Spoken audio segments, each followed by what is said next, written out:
I sat in the courtroom in Nashville and told the judge they let him out, he was going to come kill her. This was probably the 5th time or 6th time in that time period where they get in a fight and he beat her and everything else. And they let her out and they didn't tell us and they didn't put the ankle monitor on her. They just let him walk out of jail. Rivers walked out of jail Friday. The following Monday, Lance received this voicemail. This is Bailey calling from the District Attorney's office here in Nashville. Bryson Rivers was released from custody.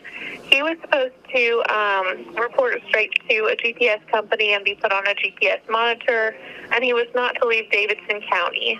But as soon as he was released, he did not report to that GPS monitoring company, and he has not been heard from, so I want to make sure that Lauren is safe. After listening to that message, Lance said he called his daughter to warn her that her alleged abuser was no longer behind bars. Well, I called her, I didn't get a call, so I texted her, and I got a text back. It didn't really look like her the way she talks. Early Tuesday morning, Lance received a notification that Lauren's Life 360 tracker was turned off. And then his other daughter, who was living with Lauren, said she wasn't there, and the security camera on their front door was destroyed. That's when Hattiesburg police were called to report Lauren missing. But Lance said that police waited until Wednesday to check the location of Lauren's car using OnStar.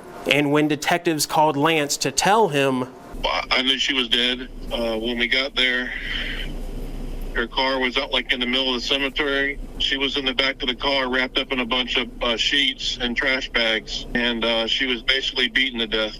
Her face was smashed in, her head was smashed in. She was just brutally beaten to the point she couldn't see out of either eye when she finally died. I helped the coroner lift her body out of the car.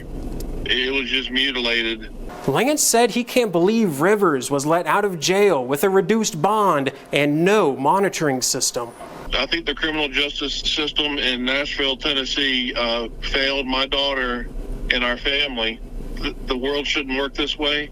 She had dreams and hopes that were larger than life. And the best quality of about her was that she had a really big heart and would do anything for anyone to help them out. Everything she did, everything she touched turned to gold, except for this guy. We appreciate you making News Channel 9 your trusted source for local news. For more updates on this and other breaking news stories, be sure to hit that subscribe button and turn on notifications.